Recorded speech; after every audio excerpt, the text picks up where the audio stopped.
When the Japanese attacked Pearl Harbor, our west coast became a potential combat zone. Living in that zone were more than 100,000 persons of Japanese ancestry, 2/3 of them American citizens, 1/3 aliens. We knew that some among them were potentially dangerous, but no one knew what would happen among this concentrated population if Japanese forces should try to invade our shores. Military authorities therefore determined that all of them, citizens and aliens alike, would have to move. This picture tells how the mass migration was accomplished. Neither the Army nor the War Relocation Authority relished the idea of taking men, women, and children from their homes, their shops, and their farms. So the military and civilian agencies alike determined to do the job as a democracy should, with real consideration for the people involved. First attention was given to the problems of sabotage and espionage. Now, here at San Francisco, for example, convoys were being made up within sight of possible Axis agents. There were more Japanese in Los Angeles than in any other area. Nearby San Pedro, houses and hotels occupied almost exclusively by Japanese were within a stone's throw of a naval air base, shipyards, oil wells. Japanese fishermen had every opportunity to watch the movement of our ships. Japanese farmers were living close to vital aircraft plants. So as a first step, all Japanese were required to move from critical areas such as these. But of course, this limited evacuation was a solution to only part of the problem. The larger problem, the uncertainty of what would happen among these people in case of a Japanese invasion, still remained. That is why the commanding general of the Western Defense Command determined that all Japanese within the coastal areas should move inland. Immediately, the Army began mapping evacuation areas and for a time encouraged the Japanese to leave voluntarily. The trouble for the voluntary evacuees soon threatened in their new location, so the program was quickly put on a planned and protected basis. Thereafter, the American citizen Japanese and Japanese aliens made plans in accordance with orders. Notices were posted. All persons of Japanese descent were required to register.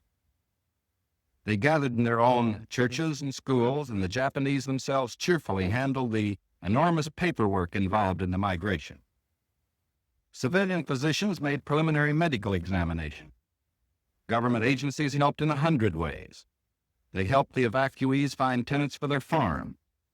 They helped businessmen lease, sell, or store their property.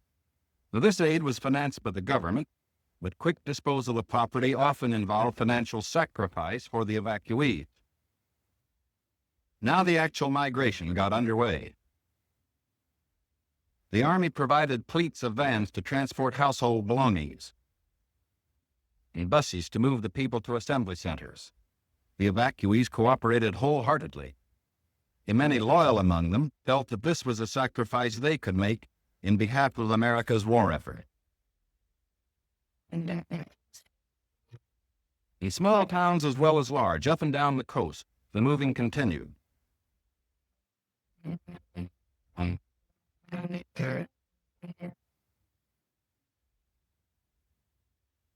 Behind them, they left shops and homes they had occupied for many years.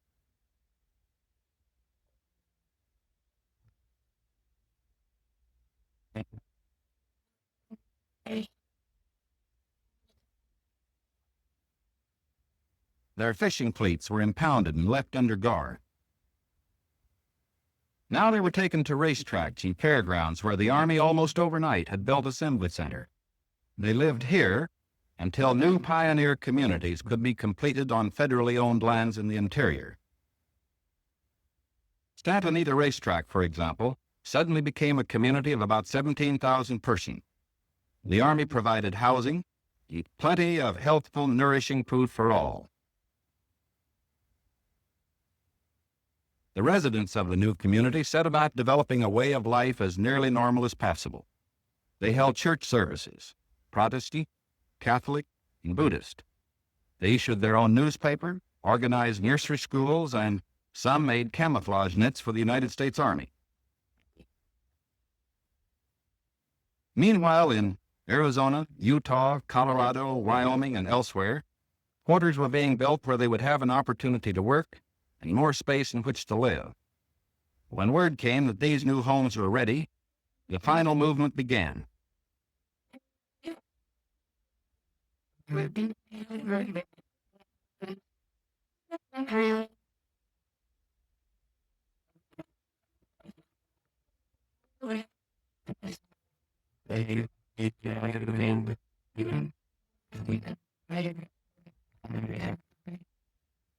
At each relocation center, evacuees were met by an advance contingent of Japanese who had arrived some days earlier and who now acted as guides.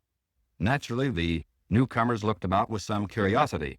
They were in a new area, on land that was raw, untamed, full of opportunity. Here they would build schools, educate their children, reclaim the desert. Their own physicians took precautions to guard against epidemics. They opened advanced Americanization classes for college students, who in turn would instruct other groups. They made a rough beginning of self-government, for while the Army would guard the outer limits of each area, community life and security within were largely up to the Japanese themselves. They immediately saw the need for developing civic leaders. At weekly community meetings, citations were given to the block leaders who had worked most diligently. Special emphasis was put on the health and care of these American children of Japanese descent.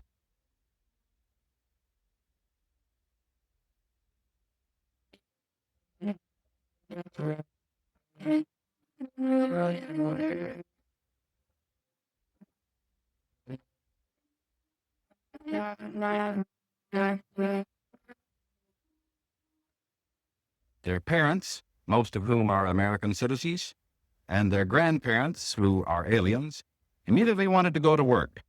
At Manzanar, they built a lath house and began rooting WWII cuttings. The plants, when mature, will add to our rubber supply.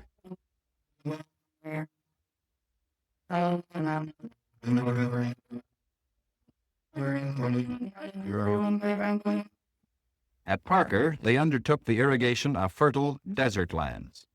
Meanwhile, in areas away from the coast and under appropriate safeguards, many were permitted to enter private employment, particularly to work in sugar beet fields where labor was badly needed. Now, this brief picture is actually the prologue to a story that is yet to be told. The full story will begin to unfold when the raw lands of the desert turn green, when all adult hands are at productive work on public lands or in private employment. It will be fully told only when circumstances permit the loyal American citizens once again to enjoy the freedom we in this country cherish, and when the disloyal, we hope, have left this country for good. In the meantime, we are setting a standard for the rest of the world in the treatment of people who may have loyalties to an enemy nation. We are protecting ourselves without violating the principles of Christian decency. And we will change this fundamental decency no matter what our enemies do. But of course, we hope most earnestly that our example will influence the Axis powers in their treatment of America, who fall into their hands.